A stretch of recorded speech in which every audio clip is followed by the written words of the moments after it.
미국과 한국, 세계 각 나라에서 오늘의 미국, 오늘 위켄드 에디션이죠. 미국이 토요일이고 한국을 포함한 많은 나라는 일요일입니다. 이래서 항상 뉴스라는 것은 타이밍이 중요합니다. 제가 오늘 이 그림, 시사만평을 보기 전에는 먼저 오늘의 미국에서 한 세 가지 정도 너무 중요한 세계사화하고도 연관이 되는 일론 머스크의 스토리로 시작을 하려고 했습니다. 그런데 어, 제가 준비한 내용 가운데서 그 순서보단 이 순서가 낫겠다 싶어서 바꿨는데 우선 일론 머스크에 대해서 좀 말씀을 드리자면 일론 머스크가 가장 세계에서 부자이기도 하고 여러 가지 본인은 뭐 불법 이민을 강하게 비난하지만 본인은 불법 체류자였었을 때 그때 회사를 설립해서 돈을 벌고 그 회사들을 팔면서 뭐 영주권을 받고 한 사람입니다. 그런 스토리라든가 그것보다는 더 중요한 것이 어제 월스트리트저널에서 잠깐 얘기를 했지만 이 일론 머스크라는 사람과 블라디미르 푸틴이라는 사람이 아마 정부에서는 비밀리에 접촉을 하는 것으로 보고 있고 다 알고 있었으나 어찌하지 못하는 면이 있고 그런데 이런 것은 오늘 제가 주말이니까 말씀드릴 수 있는데 일론 머스크뿐만이 아니라 그 자동차 T모델의 뭐 헨리 포드라든가 그리고 이제 허스트 캐슬 여러분들 캘리포니아주에 많이 방문하시죠. 신문왕 뭐 옐로우 페이지 많이 만들었던 제가 가장 좋아하는 영화 가운데 하나인 시리즌 케인의 그 모델 그런 사람들도 그랬고 과거에 락펠러의 그 할아버지의 손자인 데이빗 락펠러도 그랬고 어떠한 이런 세계사의 흐름에서 전쟁이 있고 할 때 독재자에게 다가가려고 했던 히틀러를 만나고 히틀러를 찬양하고 아니면 뭐 반전 운동을 한다던가 그런 사람들이 굉장히 많았습니다. 일론 머스크도 maybe 본인이 무슨 문제를 러시아의 블라디미르 푸틴과 앉아서 단판 지을 수 있다고 생각하는지도 모르지만 그 같은 일론 머스크와 지금까지 미국 역사에서 큰 일을 하려고 하다가 된서리를 맞은 사람도 있죠. 로스페로 같은. 로스페로 때문에 이제 그 대통령이 결국은 바뀌기도 하고 했었던 그런 사람처럼 된서리를 맞기도 했지만 일론 머스크는 조금 달라 보이고요. 이제 평소에 오늘의 미국 정규 방송에서는 전해드리지 못했던 그런 내용도 전해드리겠지만 물론 지금도 아직 선거는 끝나지 않았습니다. 어떤 분이 트럼프 쪽이 너무 빨리 샴페인을 터뜨리는 것 아니야? 라고 적어주셨던데 좀 전에요. Maybe, may not. 아무도 모릅니다. 물론 흐름이라는 추세 이런 것들이 있지만 그걸 모릅니다. 그래서 마지막 보루에서 민중의 힘이라는 것, 유권자, 국민의 힘이라는 것을 정치인들이 어떤 때 잠깐씩이라도 무시하지 못하는 겁니다.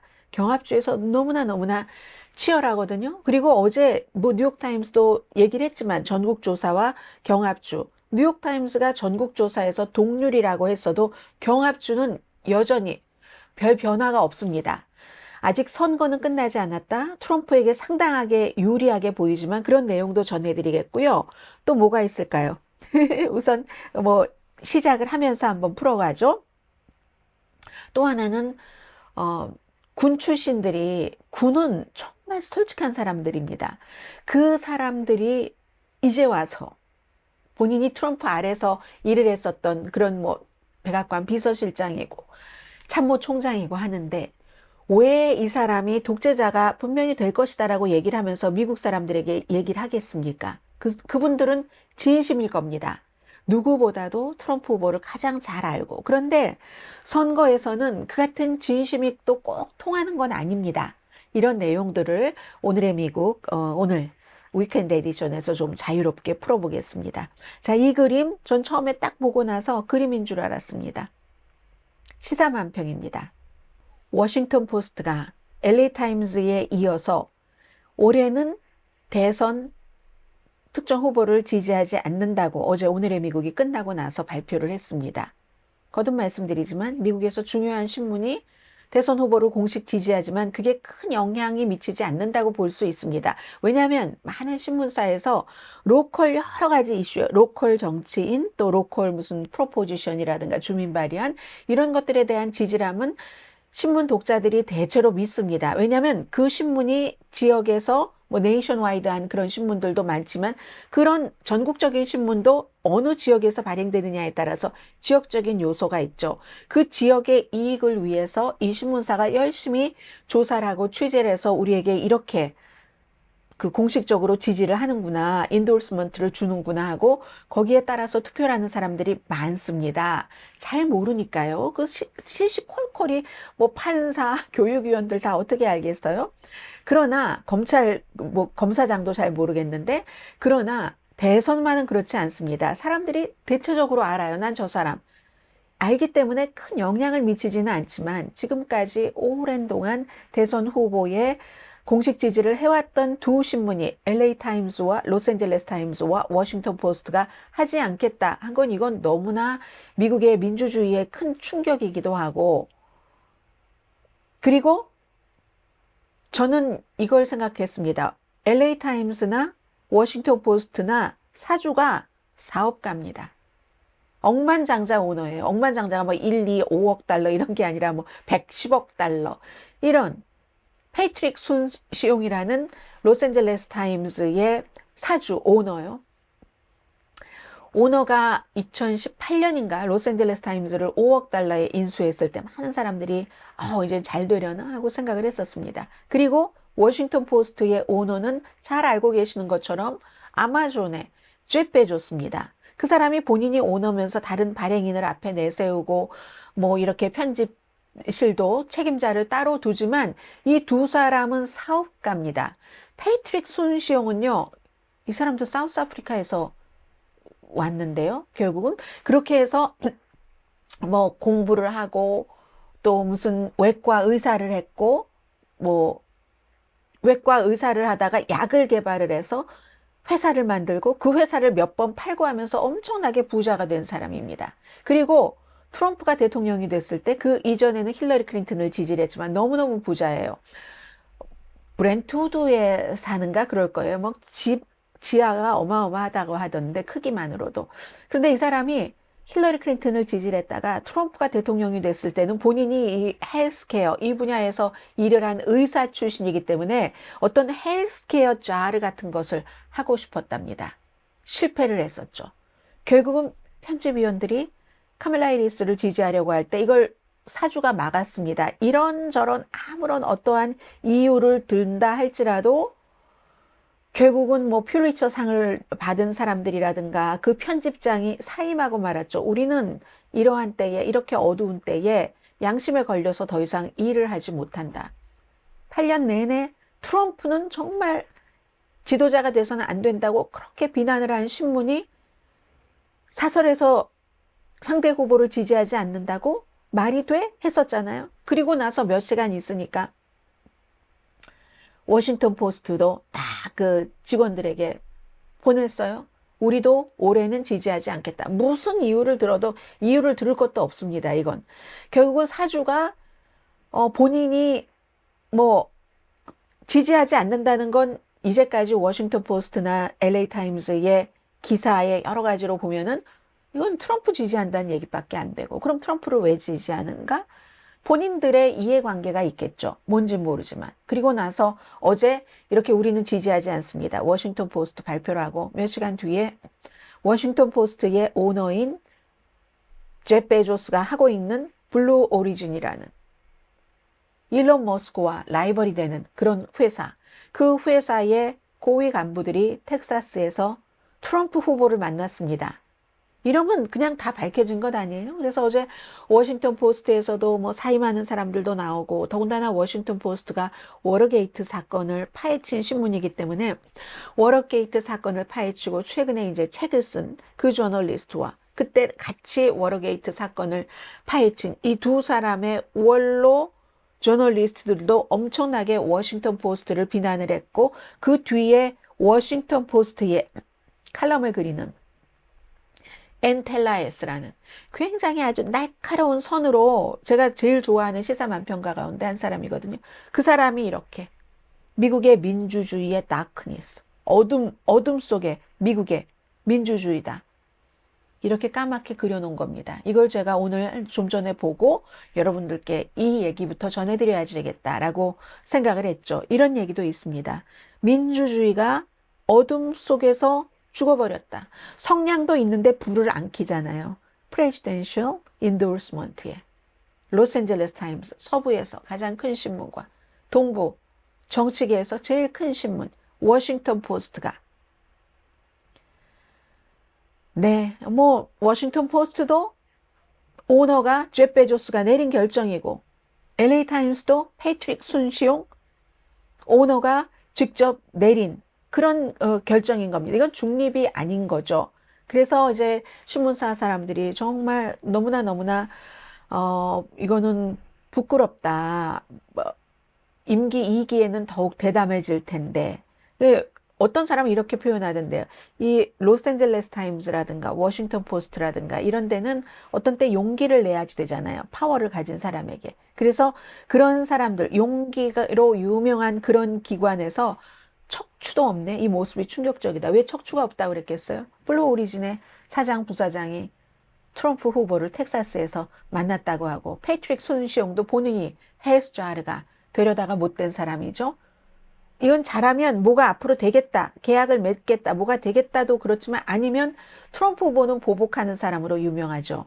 보복당할 것이 두려워서 뼈도 모도 다 그 척추도 없이 내려앉고 말았다. 워싱턴 포스트의 전에 편집장이 한 얘기네요. X의 마티 베런이라는 분. 그리고 이건 잭 베조스를 더욱 위협할 것이라는 초대장이다. 글쎄 초대장이 될지 뭐가 될지 모르겠습니다. 트럼프 후보는 양쪽을 갖고 또 저울질도 하겠죠. 블루 오리진과 스페이스 X, 일론 머스크 것을 가지고. 야, 그래서 LA 타임즈는요, 어제, 지금은 이것보다 훨씬 많을 거예요. 2,000명 정도가 이거 구독을 취소했거든요. 저는 개인적인 사람이라면 구독을 취소하고 싶습니다. 그리고 솔직히 말하면 요즘 로스앤젤레스 타임즈 별로 볼 기사도 없었어요. 제 시야로는. 그래서 취소하고 싶지만 저는 뉴스를 하는 사람이기 때문에 로스앤젤레스 타임즈 구독을 취소를 할 수가 없습니다. 제가 개인적으로 구독을 하고 있거든요. 워싱턴 포스트도 마찬가지고요. 워싱턴 포스트도 구독을 취소하고 싶지만 구독을 취소할 수가 없습니다. 다른 신문들이 그러는 건 별로 상관 안 합니다. 뉴욕 포스트, 루퍼트 머덕의 오너인 뉴욕 포스트 그 믿거나 말거나 하는 것을 잔뜩 꾸겨 넣는 뉴욕 포스트가 트럼프 후보를 지지했다 한들 그게 무슨 상관이겠어요. 그러려니 하고 말면 되지만 어떻게 이렇게 로스앤젤레스 타임즈나 워싱턴 포스트처럼 역사가 길고 평판이 있는 그런 신문들이 뻔하게 본인들이 누구를 지지할 줄 아는데 지지하지 않는다는 것은 엎드리는 거잖아요. 그리고 엎드린다는 것은 저 사람이 독재적으로 언론을 탄압할 수도 있겠구나 하는 걸 알고 엎드리는 거죠. 그래서 저는 구독을 취소하고 싶은데 여러분들께 많은 뉴스를 전해야지 되기 때문에 순간적으로 이거 취소해. 어차피 볼 기사도 없는데 하다가 또 워싱턴 포스트는 칼럼 같은 거 볼 건 많거든요. 맥스 부트 뭐 이런 사람들 등등 것. 그래서 제가 취소를 하지 못했습니다. 위험한 시기에는 정직한 사람들이 일어서야지 된다. LA 타임스 편집장의 얘기였고요. 이 가디언이 여기에 대해서 또 엄청나게 비난을 했습니다. 이거 누구를 특정적으로 지난 중간에 또 약간 어떤 일에 있어서 멈췄던 적도 있지만 지지하던 신문이 지지를 멈췄다는 거 더군다나 지금 내가 다 보복하겠어. 실제로 본인을 기소한 잭 스미스 특별검사는 내가 대통령이 되고 나서 2초 안에 해고할 거야 라고 공개적으로 트럼프 후보가 선거 유세에서 며칠 전에 말을 했죠. 그런데 그런 사람과의 사이에서 신문에 지금까지의 여러 가지 기사나 오피니언 그 페이지에 그걸 보면 알잖아요. 그런데도 이걸 하지 않았다는 것은 암묵적으로 두 사람이 평등한 사람이다. 한 사람은 누가 뭐라고 해도 너무너무 법률적으로 많은 것을 위반한 사람이고 본인의 비서실장을 했던 사람도 히틀러를 좋아하는 사람이라고 하고 한 사람은 인간적으로나 정치인으로나 이 세상에 완벽한 사람이 어디 있겠습니까? 그러나 그 트럼프 후보의 의도적인 범법과 이런 것과 비교할 때 너무나 그렇게 비교하면 완전한 사람이죠. 그걸 거부하고 두 사람을 동등하게 만드는 것이다. 가디언의 얘기입니다. 가디언은 또 영국 신문이지만 카멜라 해리스 후보를 공식 지지했습니다. 추악하다 라는 표현을 하더군요. 물론 이 두 신문의 사주가 패트릭 순시용과 젬 베조스가 트럼프 후보를 버리고 해리스 후보를 공식 지지하지 않았다 해서 트럼프 후보가 만약에 대통령이 된다면 해를 덜 입을지 모릅니다. 그러나 단기죠. 대통령이 하루에 로스앤젤레스 타임스를 그 구독자가 몇 명인지 모르겠네요.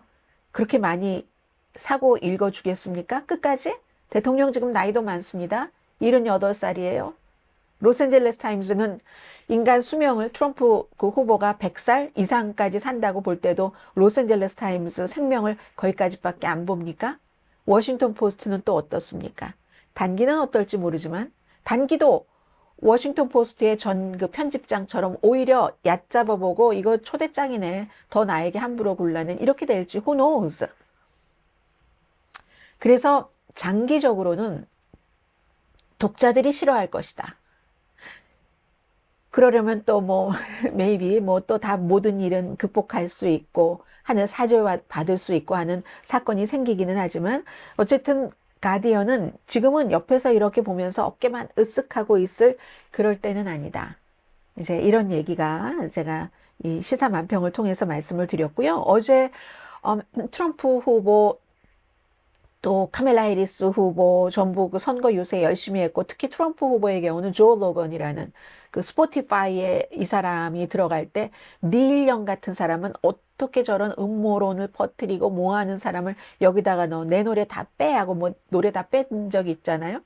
그때 뺐던 사람 많죠. 그랬다가 나중에 또 다시 들어가기도 했는데 조 로건이라는 사람은 그 정도로 인기가 있는 사람입니다. 이게 올해 제법 됐는데 몇 년 흘렀는데도 그때 2억 달러인가 계약을 하고 들어갔었던 것 같거든요. 어제 트럼프 후보가 이 사람과 인터뷰를 했습니다. 3시간이고 저는 다 들어보지 못했습니다. 그런데 이제 중요한 것은 이제 중요한 것마다 듣기는 했는데 이 사람은 글쎄요. 꼭 공화당이라기보다 이번에 뭐 그 누구죠? 플로리다의 론 디센티스를 지지를 했었습니다. 그리고 불과 한 2년 전에는 내 추에 절대로 트럼프 같은 사람은 나올 수가 없어 했는데 어제는 제가 들어본 그런 부분들은 전부 트럼프 후보에게 굉장히 동의를 하거나 아주 그 분위기가 좋게 진행이 됐었던 그런 것이고요. 이제 통하는 게 있죠. 그 UFC 이벤트 아나운서잖아요. 이 격투기 원래 코미디언을 했고 그리고 이제 이렇게 이런 것 하고 이제 팟캐스트 하고 구태여 말하자면 어떤 것은 조금 자유스럽고 어떤 것은 공화당스럽고 해서 좀 리버럴하다고 리버럴이라는 단어가 좀 어울리기도 하는 그런 사람이기는 합니다.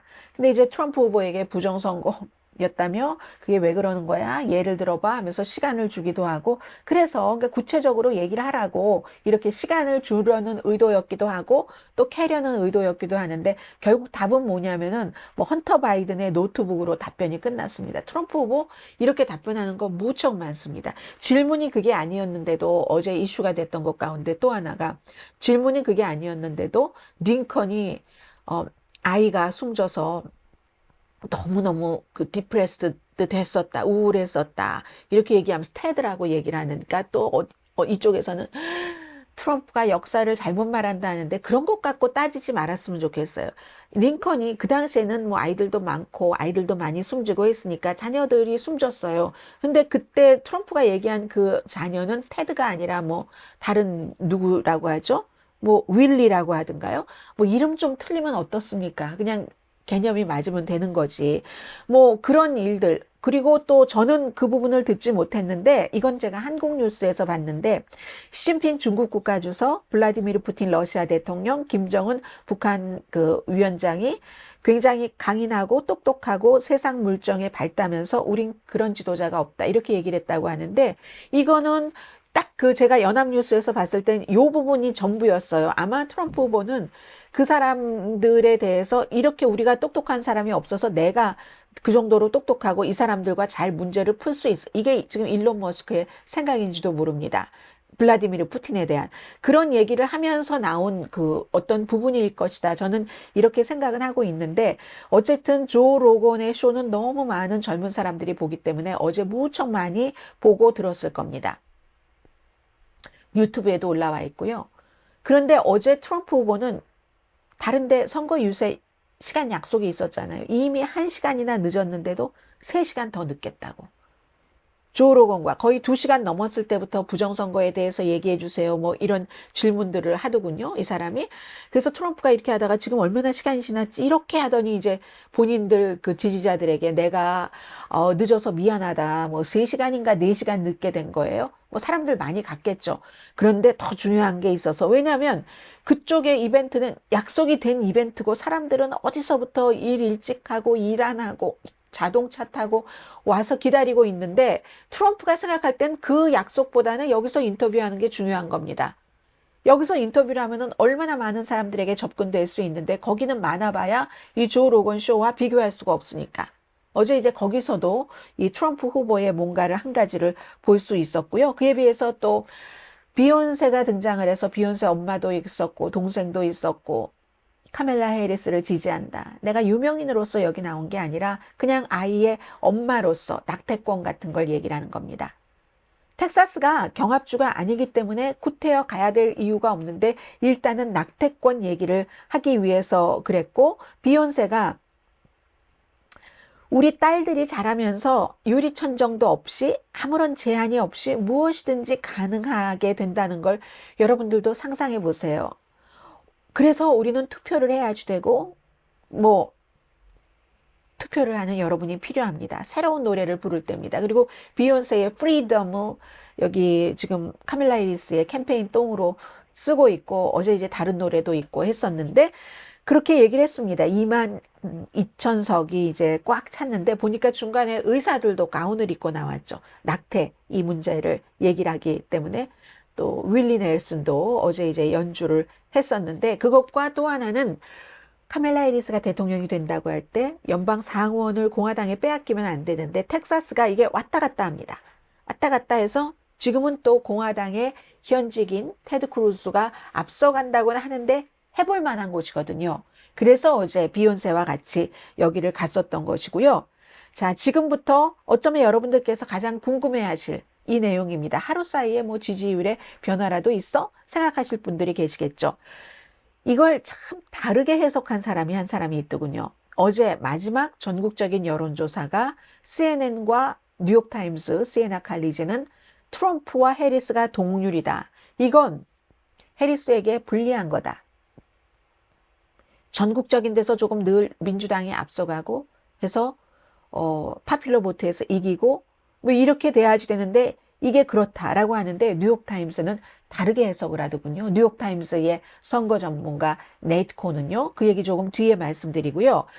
지금 어디에 서 있는 것일까 궁금해 하시는 분들 무척 많으시고 저는 솔직히 말씀드려서 잘 모르겠습니다. 저야 감으로는 저도 어제부터는 트럼프 후보가 될 가능성이 높은 것 같아. 이렇게 가는데, 그런데 또 제가 오후에 쭉 생각을 해봤어요. 나의 감이라는 게 뭐지? 나의 감이라는 것은 내가 격전지에 한 군데도 다녀보지 않고, 결국은 다른 매체나 다른 여론조사에서 나에게 이렇게 믿어라 하고 보여주는 것을 갖고 보는 게 저의 감이죠. 물론 그게 맞는 건지도 모릅니다. 그렇게 판단을 하는 게. 그래서 그제까지는 잘 모르겠다 해서 약간 트럼프 쪽이었고 어제는 약간 트럼프 쪽에서 조금 더 트럼프 쪽이라고 생각이 되는 건 사실인데 제가 모르니까 정말이에요. 제가 많은 것을 보기는 보지만 현장에 가서 직접적으로 다 느껴서 그 직접적인 나의 판단이 다 맞는 게 아니니까 여론조사도 오차가 있기 때문에 완전히 여론조사가 뒤집힌 적이 한두 번이어야죠. 2022년도에도 레드 웨이브라고 했는데 블루 웨이브가 일어났고 헬스케어 때문에 그랬습니다. 그 당시에는.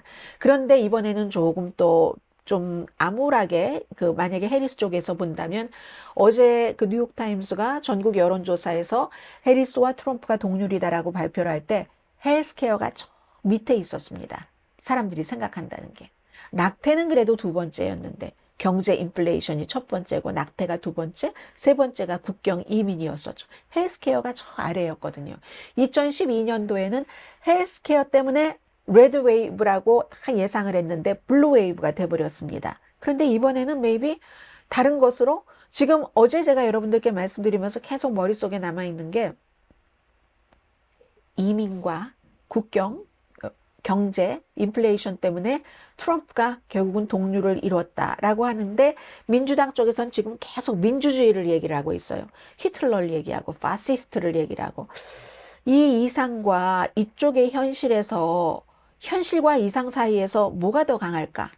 우리가 그런 얘기 하잖아요. 클래식 음악이 아니 팝이 클래식 음악을 이기고 팝은 가요가 이긴다. 더 나하고 밀접하게 와 닿으니까 이런 얘기를 하는데 선거에서도 그런 걸 많이 봤는데 이번에는 그럼 maybe 다를까? 정말 사람들이 나중에 가서 민주주의를 생각을 할까? 뭐 이런 생각도 들긴 했거든요. 해서 해리스는 지금까지 등장하자마자 높이 붕붕 떠서 하늘에 있다가 한 2주일 전부터 땅으로 온 겁니다. 땅으로 내려왔고 그 사이에 조금씩 트럼프가 올라가기 시작을 해서 결국은 이코노미스트 모델로도 승률 트럼프 오늘 아침 현재입니다. 54, 해리스 46입니다. 트럼프 쪽으로 확 기울어 있는 리얼 클리어 팔러틱스는 경합주 모든 곳이 다 트럼프 우세입니다. 그런데 여기를 한번 보세요. 제일 이 리얼 클리어 팔러틱스가 트럼프 쪽에 가깝게 내거든요. 그런데 제일 오차 범위가 큰 게 조지아 2.2%, 애리조나 1.5%입니다. 그리고 나머지는 전체적으로 뭐 0.7이 0.8이 그 다음엔 제일 크네요. 0.7에서 0.2가 둘 이런 식이거든요. 그러면 굉장히 이게 오차 범위 아니라는 얘기입니다. 리얼 클리어 팔러틱스 것을 예로 들어서 봐도 그럼 뉴욕타임스와 시에나 칼리지 전국적으로도 동률이라고 하는 보면은요. 여러분들 보시는 그 순서대로 윗줄 오른쪽부터 가겠습니다. 펜실베니아 해리스가 1% 아래로 이기고 네바다도 위스콘신도 이렇게 세 개의 주에서는 해리스가 미시건도 마찬가지네요. 그러면 뉴욕타임스는 전국적인 여론조사에서 해리스가 계속 내려와서 트럼프와 동률이라고 하는데도 경합주의 여론조사 결과가 변함이 없어요. 여기가 경합주가 세 군데 블루월과 펜실베니아, 위스콘신, 미시건과 네바다 변함없이 해리스가 1% 아래지만 우위를 지키고 있습니다. 그리고 조지아, 애리조나, 노스캐롤라이나 주에서도 역시 트럼프가 약간의 그 격차로 두 군데선 1% 미만. 오히려 이 뉴욕타임스는요. 다른 데는 조지아가 더 높게 나오는데 애리조나가 2%, 조지아가 1%, 노스캐롤라이나 1%로 나옵니다. 그리고 또 다른 여론조사 보면은요. 노스캐롤라이나에서 해리스가 이기는 것도 나와요. 뿐만 아니라 애리조나가 아니라 조지아에서 해리스가 이기는 것도 나온다니까요. 그렇기 때문에 이런 또 모든 것을 보면 그리고 제가 지금 보고 말씀드린 게 엉터리 여론조사 기구가 아니거든요. 그러면 아직도 알 수 없다. 결론적으로 정말 지금 많은 사람들이 gut feeling으로 직감으로 그리고 그 통계 여론조사 전문가 정치 전문가들의 gut feeling을 믿는 사람들이 또 자신의 gut feeling으로 트럼프가 이길 것이야 라고 믿지만 그렇게 될 수 있는 가능성이 많지만 그렇지 않을 수도 있다. 이게 뉴욕타임스의 선거 전문가 네이트 콘 씨가 얘기하는 겁니다. 여론조사원들 사이에 경쟁에 대해서 견해가 다르다는 겁니다. 때로는 어떤 주는 많이 다르고 어떤 주는 약간 다르다. 그래서 결론은 뉴욕타임스가 시에나 칼리지와 함께한 자체 여론조사에서 전국적으로 트럼프가 많이 올라온 게 사실이지만 경합주가 반복적으로 똑같다. 그렇게 될 때 놀라운 걸 얘기를 합니다. 네이콘 씨는. 아니 트럼프가 오히려 파퓰러 보트에서 이기고 선거인단 표에서 질 가능성 아주 작겠죠. 이런 역사의 완전히 변환인데 이런 게 일어난다는 게 쉬운 일이 아니잖아요. 그렇지만 그럴 수 있는 희박하지만 가능성도 있다. 이렇게까지 보고 있기 때문에 이렇게 차이가 작을 때는 투표율에 집중을 해야지 되는 겁니다. 그래서 지금 많은 사람들이 이제부터는 다음 주에는 무조건 투표하러 나가라 하는 선거 캠페인을 하게 될 겁니다. 그리고 저는 이제 방송을 많이 한 사람이잖아요. 이런 일이 일어난다는 게 쉽지는 않습니다. 그런데 2012년도에 어떤 일이 있었냐면요. 그 당시에 오바마와 미 롬니였어요. 처음에는 오바마가 존 맥케인이랑 했고, 그리고 미 롬니 공화당 연방 상원 의원과 했는데, 미 롬니가 아주 점잖고 한 사람이잖아요. 그때 전국적인 여론조사 결과에서 오바마가 미 롬니를 0.7% 앞서갔었습니다. 그런데 라스무센 같은 경우는요, 롬니가 이긴다고 나왔었고, 그리고 또 갤럽도 미 롬니가 이긴다는 것으로 나왔었거든요. 그랬는데 나중에 투표를 하고 봤어요. 하고 봤더니 오바마가 미 롬니를 3.9% 차이로 이겼습니다. 여론조사에서는 전국 평균에서 0.7% 차이로 오바마가 이겼었는데, 선거를 하고 보니까 0.7이 아니라 3.9%, 3.2%나 차이가 났다는 겁니다. 저는 선거에서 이런 것들도 봤기 때문에 지금 민주당에서는 이런 데자뷰? 이런 거를 희망하고 있을지도 모르겠죠. 그래서 무슨 일이든지 다 일어날 수 있답니다. 물론 지금 거듭 말씀드리지만 트럼프가 당선될 가능성을 많은 사람들은 훨씬 높다고 봅니다. 그렇지만 선거는 아직 끝난 게 아니기 때문에 모든 분들은 다 투표를 하셔야지 된다. 여러분들께서 트럼프를 지지하시면 트럼프에게 투표하시면 되고, 해리스 후보를 지지하시면 해리스 후보에게 투표를 하시면 됩니다. 어제 이제 이스라엘이 이란에 대해서 보복 공격하고 했는데, 이건 이제 큰 것 같진 않고요. 정교하게 한 것 같고, 여기에 대해서 또 이란이 어떻게 하느냐에 따라서 이스라엘이 반응을 하겠죠. 그래서 지금 가장 알 수 없는 곳을 조지아와 미시건을 예측 불허로 보는 곳이 많습니다. 미시건은 아랍계 때문에. 조지아주는 이상하게 조지아에서 해리스가 앞선다는 여론조사 결과가 나오죠. 그러니까 엊그제 버락 오바마가 조지아에 가서 해리스 선거 유세를 했습니다. 그리고 이제 10월 29일에는 미셸 오바마가 가지만, 미셸 오바마는 꼭 해리스를 지지한다기보다 해리스 지지는 오늘 하죠. 미시건주에서 같이 등장하죠. 그것보다도 투표를 해라 하는, 본인이 만든 그런 투표하는 그 기구가 있기 때문에 그렇게 되는 거죠. 이 두 군데가 가장 예측 불허입니다. 조지아주에서 트럼프 후보가 크면은 지면은 엄청나게 타격을 입는 거죠. 미시건에서 해리스 후보가 져도 됩니다. 조지아가 선거인단이 더 많기 때문에. 그리고 만약에 해리스 후보도 지금 펜실베니아에서 질 수도 있고 여러 가지가 있잖아요. 아무튼 예측 불허가 제일 심한 곳은 조지아와 미시건이다. 이런 얘기요. 트럼프에게 애리조나는 확실한 것 같아요. 지금 보면 애리조나 확실한 것 같고.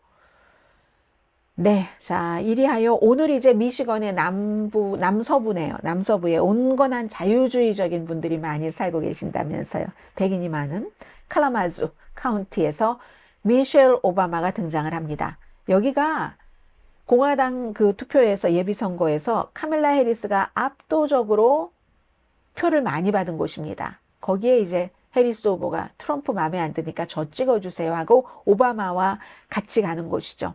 네. 그리고 이제 미셸 오바마는 29일 다음 주 화요일이네요. When we all vote, 우리가 모두 투표를 할 때 어떤 결과가 나옵니까 하는 이름의 비영리 이런 투표 조직 이런 것을 위해서 이제 애틀란타에 간다는 거 보니까 이건 유색인종 투표 많이 하세요 하는 그런 캠페인이 되겠죠. 지금부터 오늘 제가 제일 처음에 전해드리려고 했었던 일론 머스크와 아마 이것보다 더 깊이 알고 계신 분들도 계실지 모르겠고 처음 들어보는 얘기인데, 그런 일이 있었구나.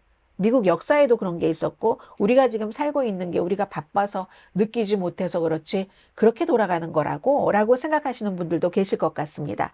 기본적으로 사실은 한 2주일쯤 전에 애틀란틱에서 잡지 일론 머스크가 정말 원하는 게 뭘까? 왜 트럼프를 저렇게 도울까? 하는 그런 어떤 분석 기사가 나왔었는데, 일론 머스크는 본인의 이제 테크놀로지 이 업계에서의 어떤 그 환상 같은 것이 있어서 여기서 끝난다는 게 아닙니다. 본인이 원하는 세상을 그리고 싶다는 거예요. 그런 것을 실현할 준비를 하고 있다. 자신의 영향력으로 약간 그 트럼프 후보를 트로이 목마 삼아서 국가를 장악하는 자신의 이상대로 미국이라는 나라, 그리고 미국인들의 생활을 자신의 이상에 맞게 재설계하려는 뭐 이런 얘기를 한 적이 있었었거든요. 물론 기본적으로 뭐 자신의 지금 뭐도 힘들고 로봇 자동차도 힘들고 뭐 스페이스 X니 뭐니 다 이런 게 있다라고 하지만, 그리고 워낙에 법적으로 걸려 있는 게 많고 또 민주당 행정부는 이런 테크놀로지에 규제를 해야지 된다고 하고, 그런데 트럼프 후보는 맘대로 할 수 있을 것 같고, 그러니까 뭔가 법적으로 걸려 있는 것도 피해가면서 트럼프가 되면 충분히 보상을 받는다. 이거 기본적으로 있을 수 있는 일이죠. 이건 다 짐작하고 있는 일입니다. 우선 시사만평 하나를 보시면요. 거의 끝나갈 무렵에 트럼프 후보가 맥도날드에 가서 이제 뭐 다 문 잠가 놓고 본인들끼리 이제 사진 찍기 한 거죠. 그 포로웍 한 거죠. 뭐 감자튀김도 굽고 다 이제 미리 신원조회 하고 다 이렇게 한 사람끼리 드라이브인 트루에 오세요. 문 닫았었어요. 아예 그때. 그렇게 하고 나눠주는데 트럼프 후보는 want lies.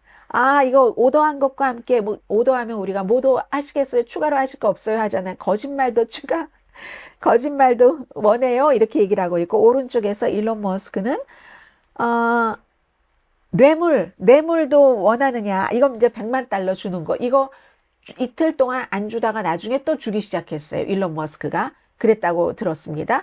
이런 이제 두 사람이 이제 합쳐서 이렇게 일을 하고 있는데, 일론 머스크가 우선 그 사람이 불법 체류자로 일을 했었다. 오늘 워싱턴 포스트의 일종의 폭로 보도입니다. 뭐 짐작하고 알고 있었던 사람들은 많이 있는 것 같고요. 불법 체류자로 일하면서 경력을 쌓았다는 겁니다. 이거는 워싱턴 포스트가 전에 사업 같이 했던 사람, 법원 기록, 또 회사 문서 등을 다 종합을 해서 보도한 겁니다. 남아프리카 공화국 출신이잖아요. 가장 큰 트럼프의 기부자, 뭐 1억 몇천만 달러 썼다고 하죠. 그리고 마치 그 선거 대리인처럼 지금 일을 하고 있습니다. 이 사람이요, 스탠포드 대학원에서 공부하겠어요. 그렇게 해서 수속을 밟아서 미국에 왔는데 스탠포드 대학교에 등록조차 하지 않았답니다. 등록을 처음에 안 하면 학교에서 가만히 있다가 또 한번 또 학교에서 이제 전화도 하고 연락도 하죠. 그때 난 등록 안 할 겁니다. 이렇게 되면 어떻게 됩니까? 그때는 1995년도였었는데 그때만 하더라도 조금 유학생에게 좀 관대하기는 했었어요. 그렇게 해서 그러면은 법적으로는 그러면은 이게 안 되는 거죠. 비자가 끝나버리는 거죠. 학생 비자니까. 그러면 미국을 떠났어야지 되는 게 맞을 겁니다. 그런데 그 비자 기간 초과하고 학교는 다니지 않으면서 이제 불법인 건 맞아요. GIP2라는 회사를 만듭니다. 이 회사를 만들어서 이제 스타트업이에요. 일론 머스크. 해서 뭐 몇 년 있다가 3억 달러에 팔았습니다. 그리고 회사에서 일하는 사람도 뭐 동생도 일하고 다른 사람도 일했는데 불법 체류자들이 많이 있었답니다. 그렇게 해서 이 회사를 3억 달러로 팔았기 때문에 다른 벤처기업으로 가는 발판이 됐고 미국에서 가장 이민자로서 성공한 사람이다라고 얘기를 하는 게 일론 머스크입니다. 그런데 이 일론 머스크가 불법 이민자들 때문에 미국이 망가진다고 날이면 날마다 X에 얘기를 하고 카멜라 해리스 이런 사람들이 불법 체류자를 투표를 하게 한다고 하고 이런 얘기를 지금 하고 있죠. 그렇기 때문에 이제 워싱턴 포스트가 이렇게 보도를 하고 있는데 미국에서 유학생에 대해서 좀 그 검열 같은 게 더 강화됐던 것은 9.11 그 테러 공격이 있은 뒤부터 조금 그랬고요. 그 당시에도 불법이긴 했지만 막 단속을 그렇게 뭐 심하게 하진 않았습니다. 이민 규정이 조금 느슨했다고 볼 수도 있는데 이제 그 사우스 아프리카에서 엄마가 캐나다 그 시민권을 갖고 있으니까 엄마를 통해서 캐나다 시민권을 받은 거예요. 일론 머스크가. 그리고 이제 비자 받아서 학생으로 온다 하고 비자를 받아서 그러면 특별히 무슨 다른 국무부에서 다른 비자를 받을 필요도 없었고 그 당시에 그냥 쉽게 학생 신분으로 미국에 온 겁니다. 그래서 이제 이런 것들이 아는 사람들은 다 알고 있었는데 얘기를 안 하다가 어느 순간에 일론 머스크가 자기의 그 경력의 초기 시대는 좀 회색지대였다 이런 얘기를 했었던 적이 있고 또 2005년도에도 미국에 있을 권한이 사실은 내가 그때 없었다. G2라는 회사를 만들었을 때 이런 걸 인정을 하기도 했고, 동생 킴벌 머스크도 이 사람은 더 분명하게 불법 체류자였었던 것을 인정을 했습니다. 투자자들도 일부는 불법 체류자인 걸 알았고, 또 어떤 사람들은 불법 체류자인 걸 알았기 때문에 변호사를 통해서 어떻게 하고, 또 뭐 미국에서 다니던 다른 대학교에서 뭐를 하고 이렇게 해서 결국은 지금은 당연히 합법 체류자가 된 사람이죠. 그리고 이제 회사에서 막 돈을 많이 벌고 회사를 팔고 이러고 하면 미국 사람들은 부자 좋아하잖아요. 그 뒤에 당연히 이제 합법 신분이 됐습니다.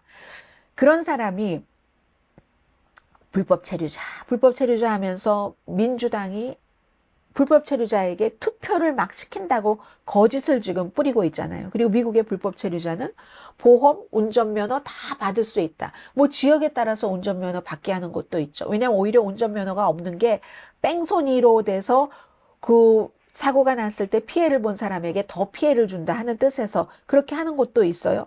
그런데 어쨌든 그 당시에 불법 체류자로서 회사를 만들어서 회사를 운영할 때 일론 머스크는요, 운전하고 다녔다고 그 회사 다니던 사람이 증언을 한다는 겁니다. 워싱턴 포스트 보도에 따르면 그 합법 취업 비자도 없고 했던 사람도 본인은 그래 놓고 이제 와서 다른 사람들에게는 그렇게 얘기한다. 그리고 어떤 때는 나 친이민자다. 불법 체류자만 그렇게 싫어하는 거다. 본인은 불법 체류자였습니다.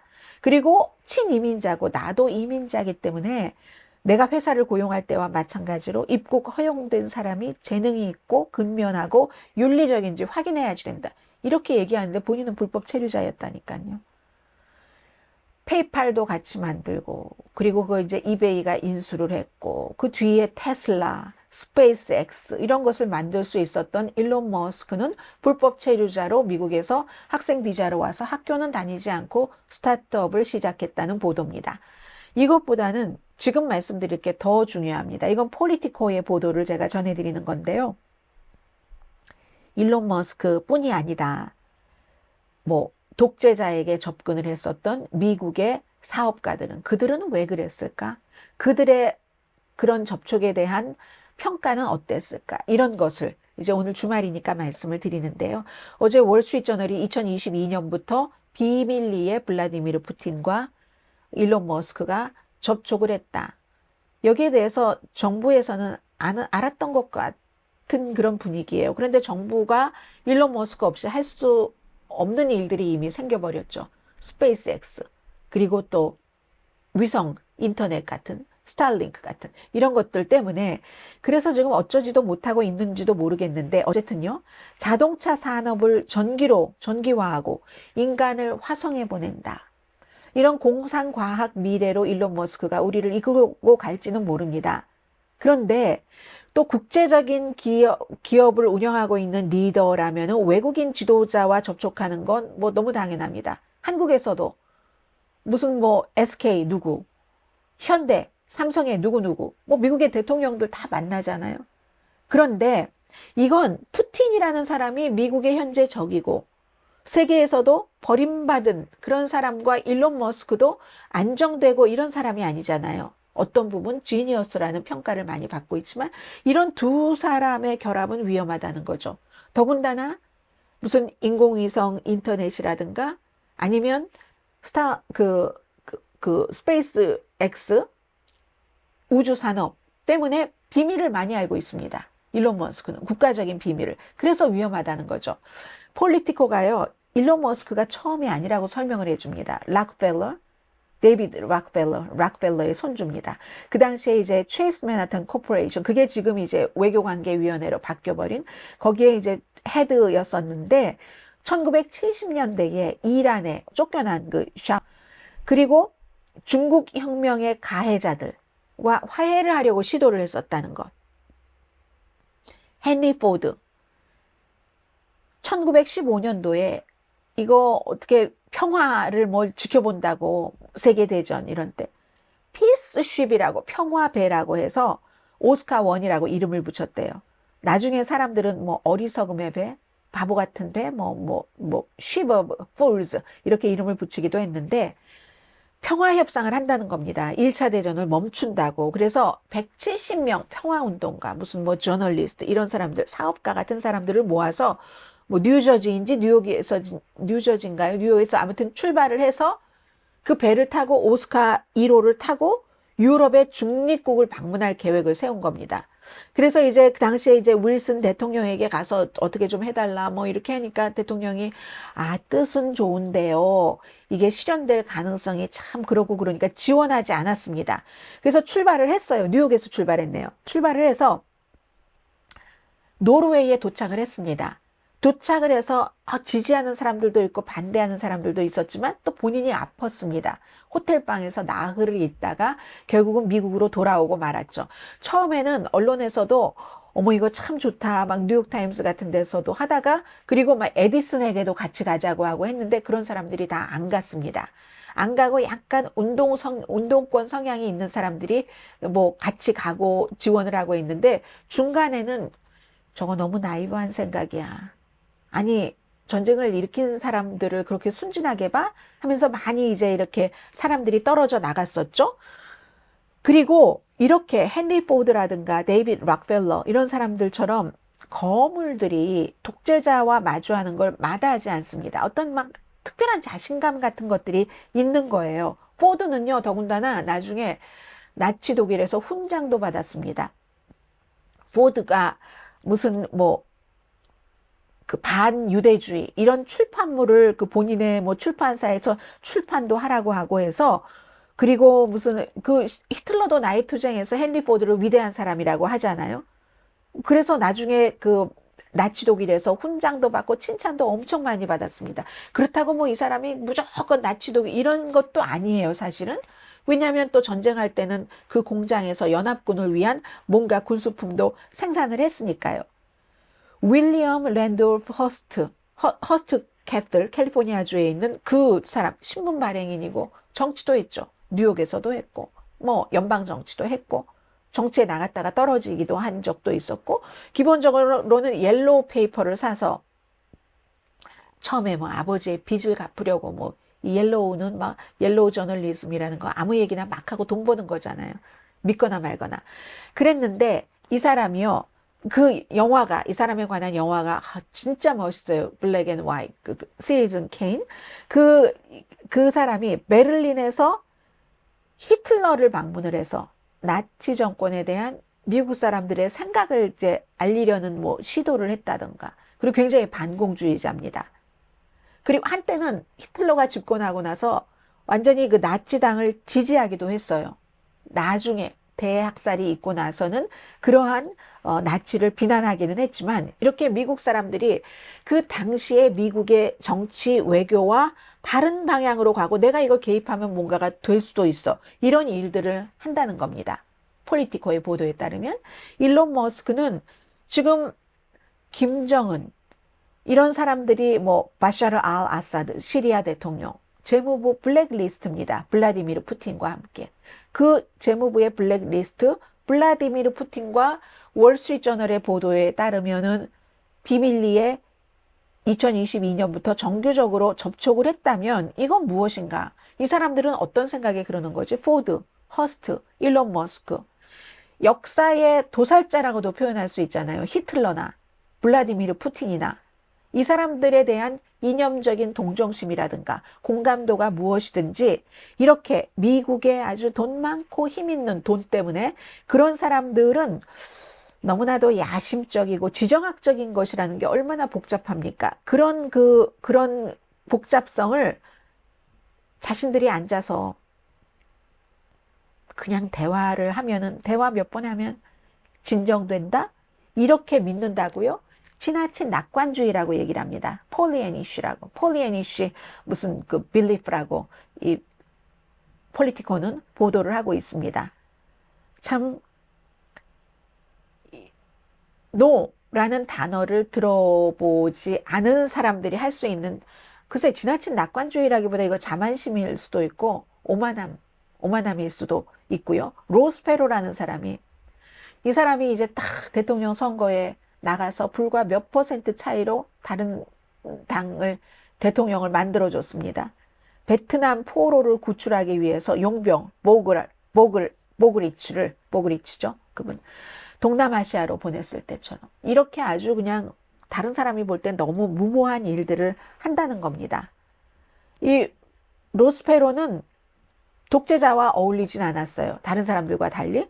그렇지만 레이건 행정부는 그것을 그걸 본 것만으로도 너무 화가 나가지고 완전히 그 당시에 로스페로가 하던 그런 어떤 데이터 시스템 정부와 계약을 했었는데 그걸 완전히 취소해버렸습니다. 그런데요, 일론 머스크에게는 연방정부가 그렇게 못할 가능성이 높죠. 그 당시에는 로스페로의 뭐 정보기술회사 이런 걸 채울 다른 회사들이 많이 있었기 때문에 가능하지만 지금 스페이스X, 국제우주정거장에서의 여러 가지 임무, 위성 인터넷 접속, 이렇게 전쟁이 여기저기서 일어나고 있는데 이런 걸 할 수 있는 회사가 단 하나, 성숙하게 할 수 있는 회사가 일론 머스크의 회사이기 때문에 그래서 이제 머스크 조사해라 하는 얘기도 나사 헤드도 하지만 이게 그렇게 쉽게 되기가 어려울 것 같습니다. 그래서 폴리티코는 일론 머스크는 새로운 복고주의 미래로 미국을 몰고 갈지도 모른다. 만약에 트럼프가 대통령이 될 때. 뭐 장관 한다고 하잖아요. 무슨 장관. 하면 이제 본인 회사에 돈 많이 넣고 충분히 그럴 수 있는 사람이라는 걸 보여줬잖아요. 지금 도미니언 기계가 투표하는 과정에서 개표도 아니고 투표하는 과정에서 뭐 트럼프에게 투표하면 민주당으로 바뀐다고 얘기를 하지를 않나.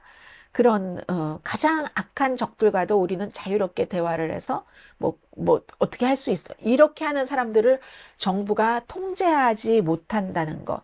그리고 이런 사람들은요, 일론 머스크, 무슨 뭐 헨리 포드 이런 뭔가를 크게 이룬 사람들은 자신의 세계관 그리고 자신의 양심 이걸로 이게 맞다고 생각을 하면서 내 마음대로 나라를 이렇게 해야지라는 생각을 할 수도 있다는. 그래서 이번에 만약에 트럼프 후보가 당선이 되고 그리고 트럼프 후보와 일론 머스크가 갈라서지 않고 트럼프 후보가 당선된다면 일론 머스크가 뭔가 자기도 딱 가져갈 것을 엮어놓고 지금 하고 있는 일이겠죠. 그렇게 될 때는 두 배로 위험해질 수도 있다. 아닐 수도 있어요. 그러나 두 배로 위험해질 수도 있다. 이런 모든 것들을 시사만평 하나 보시기 바랍니다. 가운데는 당연히 트럼프고 히틀러네요. 자유의 여신상이 노려보고 있지만 제너럴 켈리가 장군 존 켈리 전 트럼프의 백악관 비서실장이 히틀러를 어드마이어 한다고 증언을 하니까 자유의 여신상이 째려보고 있잖아요. 많은 트럼프의 장군들과 함께 일했던 정치인들이 그를 파시스트라고 하고 사기꾼, 포식자, 야바위꾼 이렇게 얘기를 합니다. 존 켈리를 포함해서 마크 밀리 합참의장, 마크 에스퍼 전 국방장관, 제임스 마티스 전 국방장관, 존 볼튼 전 국가안보보좌관, 렉스 틸러슨 전 국무장관, 마이크 펜스 전 부통령, 자신을 헌법 위에 놓는 사람이다. 그리고 렉스 틸러슨 전 국무장관은 제멋대로고 읽기도 싫어하고 세계관에 대한 이해가 너무나 제한적이고 존 볼튼은 대통령에 적합하지 않고 독재자의 뇌를 가졌다고 얘기를 했습니다. 그리고 특히 이제 군인들이 트럼프가 대통령 되면 파시스트 되고 뭐 독재자 될 겁니다. 이렇게 얘기하는 것은 그들이 꿈꾸는 군대에 해가 될 것이라고 생각하기 때문에 그렇게 말하는 거겠죠. 진정일 겁니다. 그들이 꿈꾸는 군대라는 것은 미국을 보호하는 것이지 그러면서 정치에 관여하지 않는 어제 그제 오바마 전 대통령이 얘기한 그런 거죠. 그리고 누구보다 잘 아는 사람들이죠. 트럼프 아래서 비서실장, 국방장관, 뭐 국무장관, 국가안보보좌관, 부통령을 한 사람들이니까. 그런데 사람들은 불행하게도 파시즘 주장을 심각하게 받아들이지 않는 것처럼 보입니다. 파시즘이 사실은 뭔지도 모르는 사람들이 많죠. 근데 이제 그거는 모른다고 뭐 문제가 되는 게 아니라 그래서 존 켈리 장군, 사성장군, 백악관 트럼프의 비서실장도 설명부터 하잖아요. 내 기준에는 결국은 이렇게 맘대로 하고 뭐도 하고 언론 통제도 하고 독재도 하고 한다는 이런 얘기요. 히틀러, 무솔루니 같은 사람. 그런데 사람들은 그걸 뭐 잘 모르기도 하고 경제에 초점을 맞추고 있다. 뭐 이런 얘기입니다. 마지막 선거 유세를 카멜라 해리스는 1월 6일 의사당 폭동 사건이 일어났을 때 그때 트럼프가 저기 가서 fight like a hell. 죽을 때까지 싸워. 죽을 것처럼 싸워. 그러면 살 거야. 라고 얘기했던 그 장소에서 연설을 하는데 그게 얼마나 뭐 영향을 미칠지는 모르겠고요. 지금도 트럼프도 될 수 있고 해리스도 될 수 있지만 트럼프가 될 가능성이 더 많다고 많은 전문가들이 얘기하고 있는 선거 이제 열흘밖에 남지 않았습니다. 내일 탑뉴스 브리핑에서 다시 뵙겠습니다. 강혜신이었습니다.